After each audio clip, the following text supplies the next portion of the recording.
आशा करता हूँ आप सब बहुत अच्छे होंगे। मेरा नाम है सिद्धांत अग्निहोत्री, स्टडी ग्लोस पे आपका बहुत बहुत स्वागत है। अच्छा सुनो,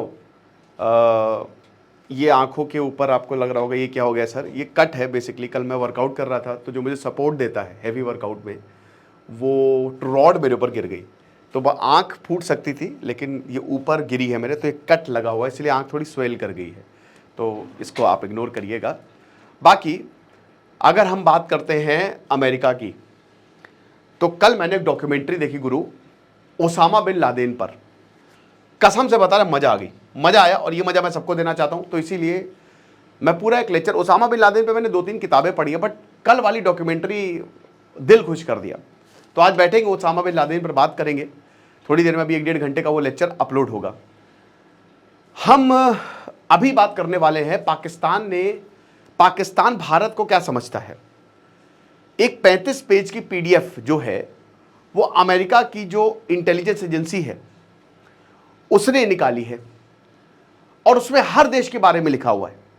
भारत का 29वें पेज पे लिखा हुआ है, बहुत छोटा है, भारत, पाकिस्तान, चाइना, हर देश के बारे में लगभग है जो अमेरिका एडवर्सरी मानता है, मतलब प्रॉब्लम कर सकता है या प्रॉब्लम हो सकती है जिसकी वजह से।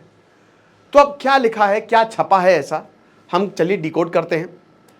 और चाणक्य की नीति, दुनिया को कैसे जीतना है, रिलेशनशिप मैनेजमेंट, टफ टाइम्स, आज के लिए हमने ऑफर एक्सटेंड कर दिया, 300 रुपए का है, डिस्क्रिप्शन कमेंट बॉक्स में लिंक है। तो अमेरिका के डिफेंस डिपार्टमेंट ने ये world wide threat assessment report जो है 2025 की निकाली है। अब देखिए, पाकिस्तान कहता है कि भारत उसके लिए एग्जिस्टेंशियल थ्रेट है। आप इसका मतलब समझ रहे हैं? पहले देखिए, पाकिस्तान किस वजह से है? पाकिस्तान सिर्फ भारत की वजह से है।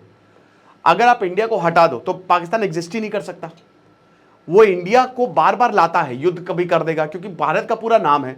कल ही नीति आयोग ने बोला कि 4th लार्जेस्ट इकोनॉमी बन गए, उसमें मैंने लेक्चर लिया था, ड्रॉबैक्स है, लेकिन भाई देखिए डेटा तो यही कह रहा है। तो भारत पूरी दुनिया में रेलेवेंट है, और पाकिस्तान है ही नहीं कुछ। उसको रेलेवेंट रहने के लिए भारत चाहिए, इसीलिए वो भारत का नाम बार बार उछालता रहता है, कभी हमला कर देगा, कभी कुछ कर देगा। अब देखिए, पाकिस्तान में कभी भी राष्ट्रवाद आ ही नहीं सकता, क्योंकि पाकिस्तान नया नेशन है। वो 1947 में भारत से अलग होकर बना। भारत जब बना तो यूनिटी इन डाइवर्सिटी रही। भारत ने हर भाषा को, हर जाति जनजाति को उसके अधिकार दिए हैं, चाहे वो नॉर्थ ईस्ट में हो, चाहे वो नॉर्थ में हो, चाहे साउथ में हो, हर जगह। इसीलिए हम यूनिटी से यूनाइटेड हैं। देखा ना, पहलगांव अटैक जो मेन मोटिव था वो तो पाकिस्तान को बैकफायर कर गया, बट पाकिस्तान में ऐसा नहीं। पाकिस्तान में फोर्स्ड इम्पोजिशन है। जब पाकिस्तान बना तो बलोच को जबरदस्ती उन्होंने पे उर्दू थोप दी, सिंध पे भी सेम चीज हुई, उनकी अलग लैंग्वेज है। पाकिस्तान पंजाबियों को डोमिनेशन जो है वो चलता है। वो कहते हैं हम उर्दूवादी है, लेकिन उसमें आपको उर्दू दिखेगी नहीं कभी, है ना। उनका एक्सेंट पंजाबी, वो पंजाबी ज्यादा बोलना ज्यादा प्रेफर करते हैं, वो सिंधी बोलना ज्यादा प्रेफर करते हैं। तो ये पूरा का पूरा हिसाब किताब। और उर्दू तो वैसे भी भारत से निकली है, मेरठ के आसपास से वो भाषा निकली है, ठीक है, वो भारत की भाषा है। बहुत लोग आप बताते ना कि गलत फहमी में है। तो पाकिस्तान के लिए भारत एक एग्जिस्टेंशियल थ्रेट है, यानी कि जब तक भारत रहेगा तब तक हमको थ्रेट होगा ही होगा। तो अब एक चीज समझ लीजिए आप, कि ये यहां पे क्लियर हो गया है कि आप पाकिस्तान से कभी दोस्ती नहीं कर सकते। पाकिस्तान को आपको खत्म करना ही पड़ेगा, क्योंकि जब पाकिस्तान ये समझता है तो फिर तो कोई भी स्कोप है वो खत्म हो गया ना। जब वो मानता ही है कि तुम एग्जिस्टेंशियल थ्रेट हो, जब तक तुम रहोगे तो हमारा अस्तित्व खतरे में है। जब तक भारत रहेगा हमारे ऊपर हमेशा खतरा मंडराएगा। तो फिर सारी दोस्ती और बातचीत की सब इसको खत्म हो जाते हैं। और पाकिस्तान जो है वो एक एंसिलरी सिक्योरिटी प्रॉब्लम है, भारत के लिए वो एक सिक्योरिटी प्रॉब्लम है। पाकिस्तान जो है वो ऐसा कुत्ता है जो आता है, काट के चला जाता है, उसको कितना भी लात मारो, कितनी भी उसकी टांगे तोड़ो, लेकिन फिर भी वो आएगा। एक टांग, तीनों टांग तोड़ दी, एक टांग पे आएगा, ये चीज है। तो अमेरिका की डिफेंस इंटेलिजेंस एजेंसी ने यही बोला है कि पाकिस्तान आर्मी जो है, क्योंकि वो भारत को एग्जिस्टेंशियल थ्रेट मानता है, तो they will continue to modernize their military. इसीलिए नो वंडर कि पाकिस्तान में गरीबी भयानक है। 17 लाख लोगों को, बच्चों को वहां पे इमीडिएट रेस्क्यू चाहिए, इमीडिएट हेल्प चाहिए, वरना सब मर जाएंगे। और डेवलपमेंट जो है वो न्यूक्लियर वेपन्स को वो लगातार डेवलप करता जा रहा है, और इसमें चाइना मदद कर रहा है। तो भारत को एग्जिस्टेंशियल थ्रेट मानता है, और इसीलिए ये मिलिट्री मॉडर्नाइजेशन को, ये एक दूसरे से रिलेटेड है। वो मिलिट्री मॉडर्नाइजेशन कर रहा है, वरना पाकिस्तान के पास ना कोई यूनिवर्सिटी है, कोई वर्ल्ड क्लास यूनिवर्सिटी नहीं है, कुछ वहां पे आर्किटेक्चर नथिंग इज देयर। चोरी पे पाकिस्तान चल रहा है, इनकी मिलिट्री में कोई भी एथिक्स नहीं है, कोई प्रोटोकॉल नहीं है, सब आतंकी है, आपको पता है। और ये कैसे चल रहा है क्योंकि चुराते इस रिपोर्ट में ये भी, क्योंकि पाकिस्तान को मदद मिल रही है बाहर से, टर्की हो गया, चाइना हो गया, ये सब पाकिस्तान की मदद कर रहे हैं और अमेरिका तो कर ही रहा है। तो जो बैटल फील्ड न्यूक्लियर वेपन्स है, ताकि भारत के जो कन्वेंशनल मिलिट्री एडवांटेज उसको खत्म किया जा सके, ये बना रहा है। यानी कि एक तरीके से पाकिस्तान को ये पता है कि कन्वेंशनली हम भारत की मिलिट्री को कभी हरा ही नहीं सकते। ये तो 1993 का मैं फिर से बता रहा हूं कि CIA का डॉक्यूमेंट भी बताता है कि पाकिस्तान उस समय इतना डिमोरलाइज था कि अगर भारत उस समय अटैक करता तो पाकिस्तान खत्म हो जाता। तो उसको पता है कि हम भारत को कभी भी कन्वेंशनली नहीं हरा सकते। और ये इस बार भी हमने देखा, इस बार भी भारत ने पाकिस्तान की 20% जो एयरफोर्स इंफ्रास्ट्रक्चर है उसको खत्म कर दिया। और इस बार भी इनकी रिपोर्ट ने पूरा छापा है कि किस तरीके से भारत ने इनके एयरक्राफ्ट को डिस्ट्रॉय किया, इनके बेसेस को डिस्ट्रॉय किया, और भारत के लिए कुछ नहीं छापा है। तो पाकिस्तान अपने न्यूक्लियर जखीरे को मॉडर्नाइज कर रहा है और इसमें चाइना इनकी मदद कर रहा है। साथ ही साथ जो अपनी न्यूक्लियर मटेरियल है उसकी सिक्योरिटी भी मेंटेन कर रहा है, न्यूक्लियर कमांड कंट्रोल को भी ये नए तरीके से बना रहा है। पाकिस्तान जो है वो वेपन ऑफ मास डिस्ट्रक्शन जो है वो प्रोक्योर कर रहा है फॉरेन सप्लायर्स और इंटरमीडियरी से, समझ रहे हो। तो बाहरी ताकतें जो है वो पाकिस्तान की मदद कर रही हैं कि जितना हो सके न्यूक्लियर जखीरा रखो। उसके बाद ये बोला गया है कि क्रॉस बॉर्डर स्कर्मिशेस जो है वो पाकिस्तान की प्रायोरिटी रहेगी। पाकिस्तान चाहेगा कि भारत से उलझे। साथ ही साथ भारत के लिए पाकिस्तान कोई बहुत बड़ी प्रॉब्लम नहीं है, भारत के लिए चाइना बहुत बड़ी प्रॉब्लम है।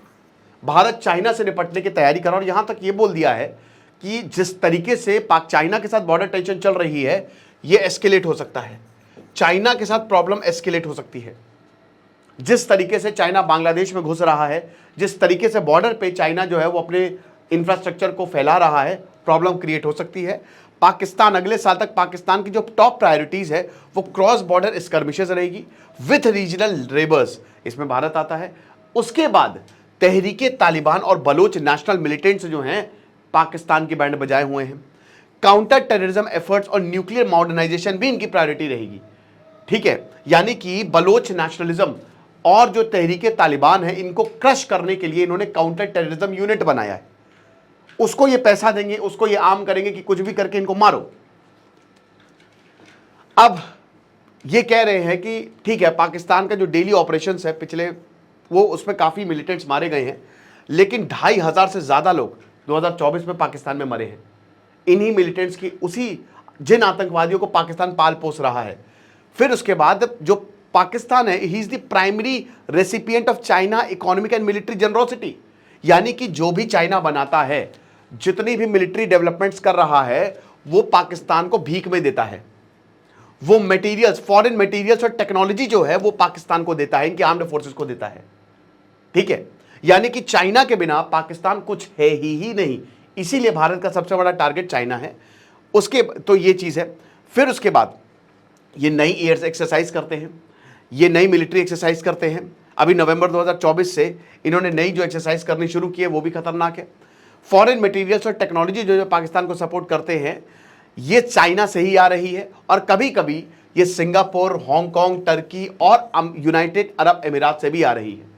जो टेररिस्ट अटैक्स हुए हैं, जो चाइनीज वर्कर्स को जिसको टारगेट किया गया है, आपको याद होगा 2021 से शुरू हुआ है, अभी तक 20 के करीब जो है वो चाइनीज वर्कर्स मारे गए हैं। 20,000 जो है वो चाइनीज वर्कर्स इस समय पाकिस्तान में हैं, ठीक है ना। तो इन पे जो हमला हुआ है, जो सीपैक कभी बनने वाला नहीं है। आपको पता है जैसे अभी अफगानिस्तान में आमिर खान मुताकी, ठीक है, अब हक्कानी नेटवर्क वहां पे काम करता है।